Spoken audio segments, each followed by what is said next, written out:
welcome everyone to all the members of ICOMOS India National Scientific Committee on Risk Preparedness and also Mr. Zias. Thank you for taking time to join us today on a Saturday evening for the NSC RP CultuRisk Tech-Talk and monthly meeting. I'm Priyanka Panjwani, the coordinator of NSC Risk Preparedness, and I will be the main host for today because my coordinator Shehzad had to miss today's meeting. To firstly reintroduce the CultuRisk Tech Talks, it is a member-driven initiative and it began in September 2021. It aligns with ICOMOS India Strategic Plan and MOA and is conducted on second Saturday of every month. And we hope to encourage brainstorming and awareness about different risks in the Indian context through it. Before we begin our talk, let us take 1 minute to remember in silence all the risks to culture we are facing in our country and the avoidable damage to culture due to anthropogenic disasters like war happening globally. Also, a gentle reminder of a few ground rules as shown on the slide. Thank you.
Right. I'm excited today to invite my fellow member, Nigar Shaikh, to present our 7th CultuRisk Tech Talk. Nigar Shaikh is a conservation engineer with bachelor's in construction technology from SPST, CEPT University, Ahmedabad. She has completed MSc in Advanced Structural Analysis of Monuments and Historic Construction from University of Minho and Czech Technical University. Nigar is currently working as Conservation Laboratory in charge at CEPT University and Research Associate at the Center for Heritage Conservation. Many of you also know her as the ICOMOS India EPWG West Zone representative and co-coordinator for the NSC RP, which is Analysis and Restoration of Structures of Architectural Heritage.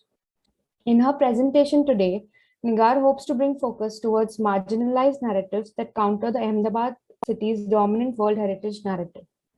Her talk is based on a paper titled Counter Stories, a case of conservation site schools in Ahmedabad, written by Jigna Desai, Zias Pithawala, and Nigar Shaikh, which was also presented for our World Heritage Initiative. Through the case study of Tankshal Pol Masjid, Nigar explores counter spaces within site schools that give a voice to the marginalized histories of communal violence, segregation, and women's access to praying spaces. I hand over the virtual floor to you, Nigar, and very much looking forward to your talk. Thank you. Thank you so much, Priyanka. So we presented this paper, this essay, 2,000-word essay for our World Heritage Initiative under the Gender and Diversity sub-theme for counter stories and uncomfortable narratives. Along with the essay, we also submitted a movie, 15-minute, 10-minute documentary movie explaining the entire essay and parts of Ahmedabad and how this entire narrative was brought out. I would like to share that documentary along with my talk so that we have some visuals and you can see the talk flowing.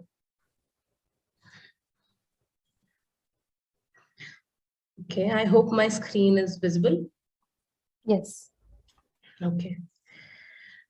So for counter stories, a case of conservation site school, we first start about the history of Ahmedabad and how Ahmedabad has been founded since 1411 AD and UNESCO World Heritage Site in the Heritage Convention 2017 recognized the 5.5 kilometer area of historic part of the city of Ahmedabad, also known as the World also known as the walled city or the historic city of Ahmedabad, as World Heritage Site. And we were nominated, identified under 2 criteria, that is criteria number 2, to exhibit an important interchange of human values over a span of time or within a cultural area of the world on developments in architecture or technology, monumental arts, town planning or landscape design. And the other criteria was criteria 5, to be an outstanding example of a traditional human settlement land use or sea use, which is representative of culture or human interactions with the environment, especially when it has become vulnerable under the impact of irreversible change.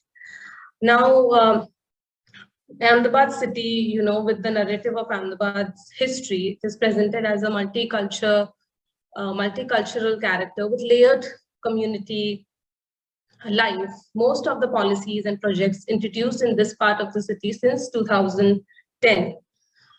Distinctively privileged, it shows a very privileged, clean, ordered, legible narrative, of what the history of the city was. And it creates a sense of wonder for the visitors who are uninitiated to the messiness of Indian cities. This is from Jigna Desai's paper.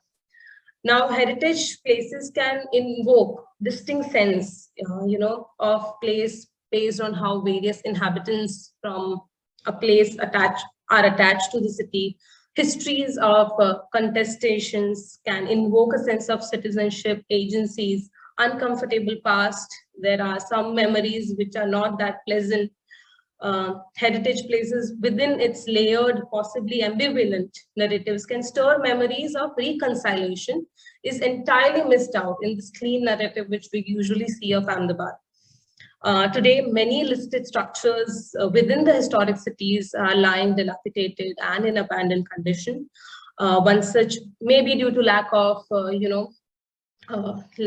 management maintenance. One factor is out-migration, active funds and resources. They're dilapidated and abandoned. One such example is a dilapidated Jain temple in a Muslim-dominated Pipardini Pol, and another is an abandoned mosque in Tankshal Pol. Now, through the example of our Conservation Site School initiative, Tankshal Pol, and this paper, we intend to represent these forgotten or marginalized narratives that continue to be fresh in the memories of inhabitants. Since we have been communicating with the locals residing around these structures, we know how these memories are still fresh in their mind and they're very uncomfortable yet not talked about. So when we talk about the Tangshalni Pol, first let's just run through how Ahmedabad has been founded since 1411 with the Bhadra citadel as its fortified town, with places for palaces and all other facilities for the king and the nobleman. So initially, this was the structure of the city. Then the fort wall of the city were built 50 years after the citadel, and various purs, that are blocks or administrative units of the city, they were located between the citadel and the fort wall. Now, these blocks, purs, also consisted of poles, as you can see in the movie, which is a group of housing with 1 or 2 gates. Now, some poles were organized around its city level economic function and had diverse group of people living in it. So, it's just not one community. There are sometimes mixed community living, depending upon the occupation or the culture. And then it's branched out street known as Khacha or Khadki.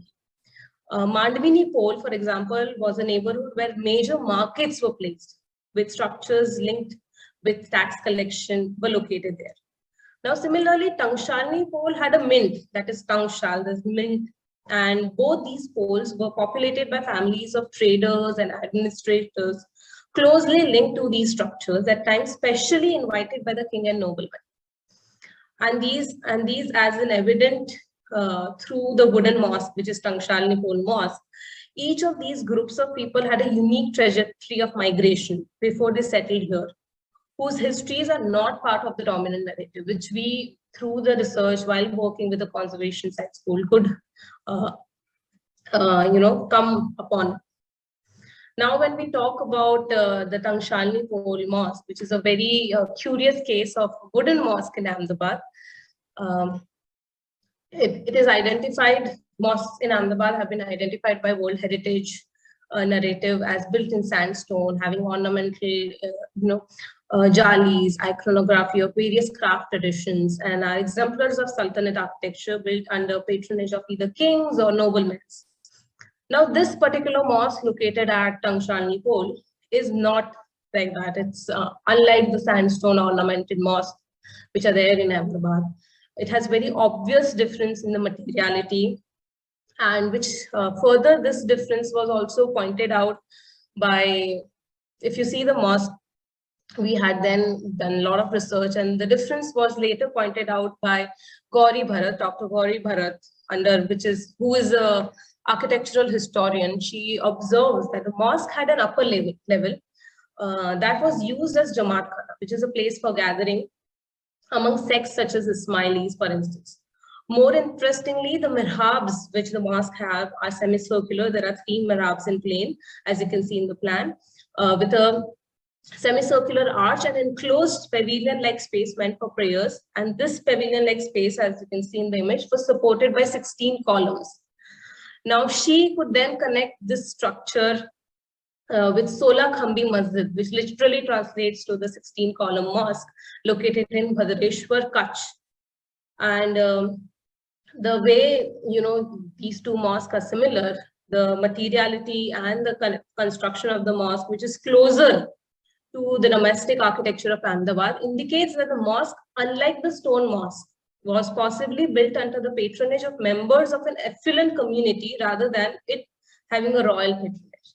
So this is not similar to the mosque of noble or royal patronages. It was something similar to the mosques that were made by communities, traveling communities or migrated communities. Now, there have been a lot of uncomfortable, memories of riots, and since 1714 CE, the city has seen many instances of communal discord between the Hindus and the Muslims, which has since 1970s been politically exploited also, affecting the social fabric of the place. Now, the fabric of Tankshal Post was most affected in the riots of 1985, resulting into the Muslims living in that pole moving out and the mosque being completely abandoned. So the structure has been abandoned since 1985 and it's not under use. Now, the present condition of the neighborhood, many abandoned, partially destroyed houses, mostly commercial shops, as you can see in the images. They use buildings, and a very few remaining Hindu household is a result of what followed the rupture in the social fabric. For everyone who lives there, works there, or owns the vacant, dilapidated house there, the wooden mosque is a reminder of what happened at the time, as it is not only it didn't just act as a temporary shelter for many, but it also stands as a reminder for what community was there before those riots. And so because of these riots and all, this is not, Tankshal Pol is just one example where this particular out-migration has happened of one community. There are many such sites in the old city of Ahmedabad. And as you can see, we had different interviews of the locals living there, people work there, who used to live there. They talked about their memories, their connection with Tankshal Pol Mosque, and how there was no discord between the residents, the Hindu and the Muslim residents. It was the people who came from outside and created this discord between them. And there is one instance where we have changed the name. Ahmed Bhai told us how he was helped by his Hindu residents and while moving out during the riots. So these memories are still very fresh in the mind of people who are living there, and they still recall it. They still understand how their neighbors were pushed out of the neighborhood, or how sensitive the entire neighborhood became after the riots of 1985. Even during the riots of 2002, Gujarat, the mosque was lit on fire. But fortunately, there is no damage, no such damage observed in the structure. Only the roof was burnt a little. But since then, the people living in that part or working there have been taking care of the mosque and observing the well-being of the structure. Apart from this, we also focused on gender movement and the promise of reconciliation, how gender movement is part of the old city structure. So as mentioned, as I was talking earlier, the primary and the most visible structure of the historic city has PER, that are the blocks that have them within poles, the group of houses. Now this structure is underlaid with another path structure that was a result of specific gender hierarchies. Women of the cities were generally never encouraged to be on the street unless they were there for some specific purpose. Their place for the interaction with one another was just chalks, the small plazas you can see in the image, or the religious structures, and the streets within the pole. Most of these neighborhoods, while only had one visible access through a gate, there was a very small connection to other poles through a back alley or sometimes through a house. Women usually use these alleys for movement to subvert the gendered restrictions. And during the riots, when the main gates were slammed shut for people of other communities, women interacted with one another, very often active agents of peace building through these back alleys. Now, how, using the concept of conservation site school, we are trying to create this counter space, which is familiar for and which is a comfortable space for everyone residing in that area. Through the Center for Heritage Conservation, CEPT Research and Development Foundation, CRDF, we have an agreement with the Ahmedabad Sunni Muslim Waqf Committee to collaborate to intervene with the initiative of Conservation Site School in the Tankshal Pol Masjid. And these sites have been identified by the CHC, the ones which are abandoned and in dilapidated state. Through these site schools, CSC initiates processes of repair, restoration, upgrading of the site, while foregrounding voices of local community that share narratives of marginalized histories excluded from World Heritage narrative. Mr. Rizwan Qadri, the leading member of the Ahmedabad Sunni Muslim Waqf community, sees this site school as an opportunity to talk about the past that created ruptures in social structure. According to him, only if we talk, we will understand each other better. The counter space that we visualized is the space that functions very differently from the spaces around. It has a very different activity to its surrounding, a dissimilar character and an altered pace. Spaces like these are important for a city as it makes the inhabitants pause and think and possibly reflect. The wooden mosque at Tankshal Pol is one such space in the neighborhood of historic city of Ahmedabad, a neighborhood that usually hustles. During the day, you see there is a lot of traffic movement, a lot of people who are coming to buy, stationery and wholesale market. It hustles with commercial activities during the daytime and is dead negative space during the nighttime. Had this enclosed space been open to the city and especially the neighborhood for the day during open house for the site. So you can see in the images, we had an open house and we kept the space open for all the people around, and they visited and everyone was curious. Some of them had visited the place for the first time. Even they were coming every day. They had never seen how the mosque looked from inside. They felt this could bring much needed texture to the place, all the locals who visited the place. And in their words, they said that "Kahin alag tha se," which means that something different will happen. They were very hopeful. They were looking forward to some activity around this abandoned site. And we had a very interesting session of Dr. Tutin Aryantini, who spoke of production of women's spaces in mosque and how these women's spaces are there in the mosque. And it was a successful interaction with the locals and with the people who visited the site. And we think that the Tankshal Pol Masjid promises to be complex and layered lesson in conversation in future. Thank you. Thank you. Thank you so much, Nigar. Such an interesting presentation. Brought into focus the social risks, like you said, the ruptures in social structure caused by riots and resulting in out-migration, and focusing on such structures. I mean, how do you even identify such structures? Maybe you look at abandoned spaces, Yeah, so I mean, it's a very different outlook, and I'm very happy that you brought out this paper. Thank you. Thank you. Thank you so much. We open the floor for questions if there are any. So Nigar, why the word counter? Yeah.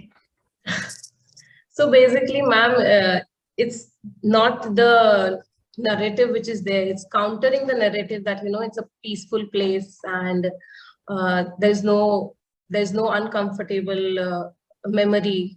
So it counters that entire space. And plus, the Tankshal Mosque is located in a very commercial area, currently dominated by Hindu residents and commercial space. So right now, it is a counter place in itself, located in an area which is dominated by other communities.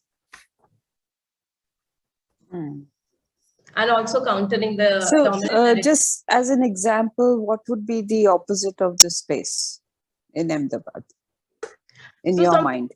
Located in the area where, the locals are using. If I, just an example, not the words. If Tankshal, this mosque is this, then what is the counter of this? Sidi Sayyad Mosque or Ahmad Shah Mosque, located in a very dominant Muslim neighborhood. Okay, so only based on, location within that. But also the use, connection of the building with the use.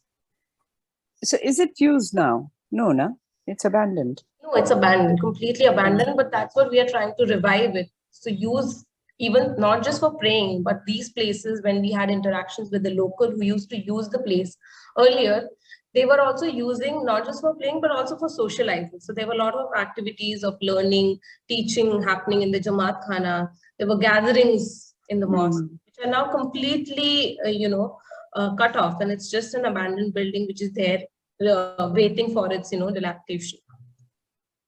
Yeah, as you know, the whole thing that has really struck me in the last few years is that as professionals, we invent words. And I wonder if the community would understand this idea of counter. And is your interaction, are we inventing this word counter space or counter site? The whole idea behind it, I'm not questioning it. That is very, I applaud it. It's realizing the potential and using it as a fulcrum or a, to address uncomfortable experiences of the past. So I'm just wondering, this word counter could be, is it understood by, let's say, non-architects, or what would general public, or what would be the lingo of our citizens? Doesn't matter. It's not in English or in Hindi. What is that word? Because I don't think we really have a culture of a counter. You see? So, India doesn't have that culture. And I'm wondering, So it's just struck. The local word, which even they were telling us, is something different will happen. Just the building remaining there as an empty space, they were now hopeful that something will happen. Some different thing will happen with the structure. We'll see a movement there. We'll see some activities there. And this is what they were hopeful for.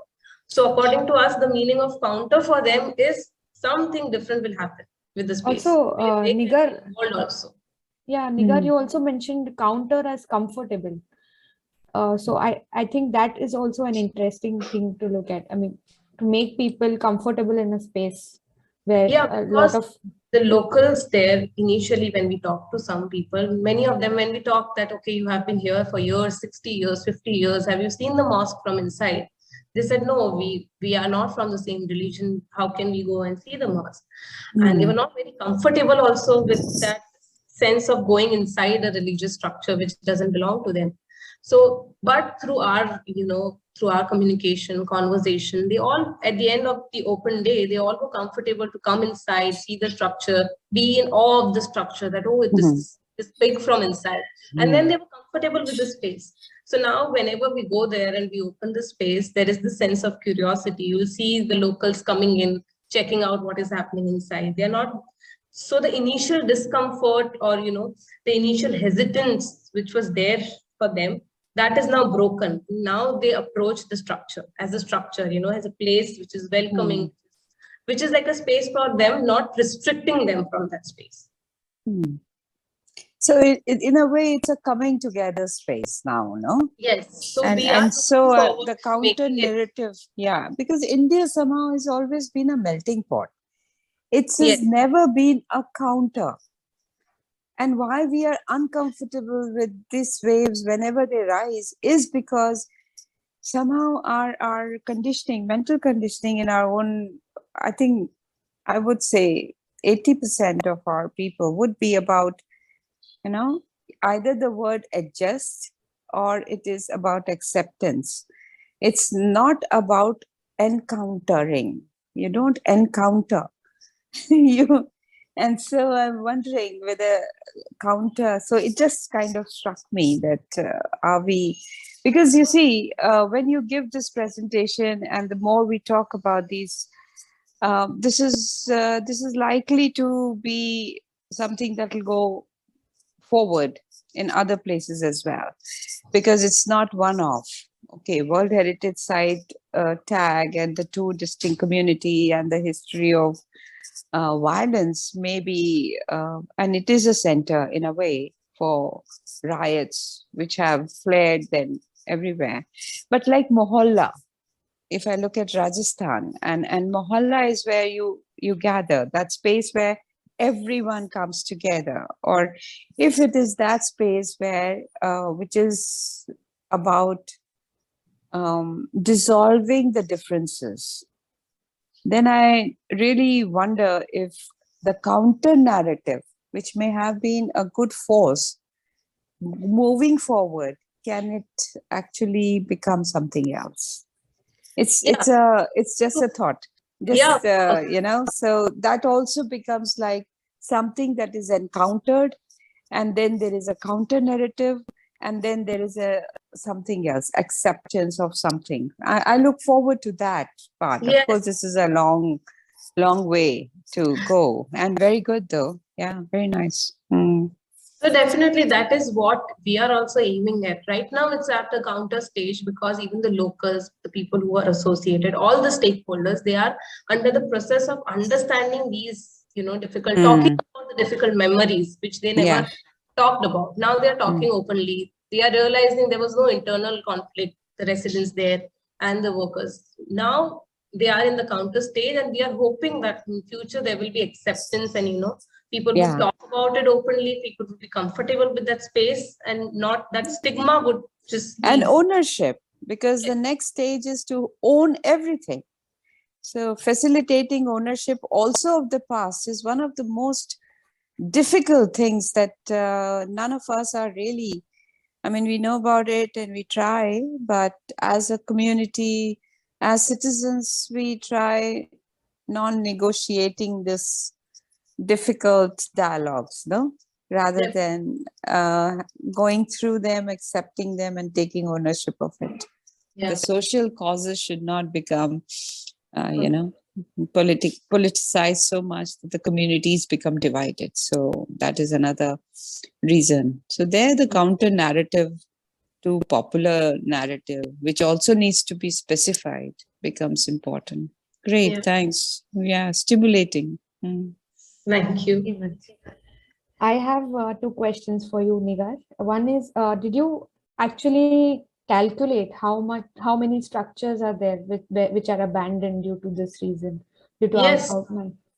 So all the Muslim residents are now abandoned. Either they have sold the structures for commercial properties, or we have few images also of the abandoned buildings just around the mosque. And how much percentage would that be of the entire World Heritage area? Not of the entire, that we have not counted. So we are right now just focusing on Tankshal, Pol Masjid, and the area, the pole around it. So the pole around it right now has just 15% of residents that are only Hindu residents.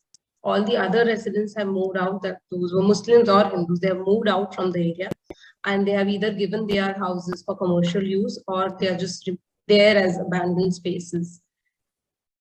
Right. And what other kind of counter spaces do you imagine? As in, since you created a site school at this site, what other things could be done at different sites? Or would you be open to collaborating with other, like you did with the Waqf community, with other communities?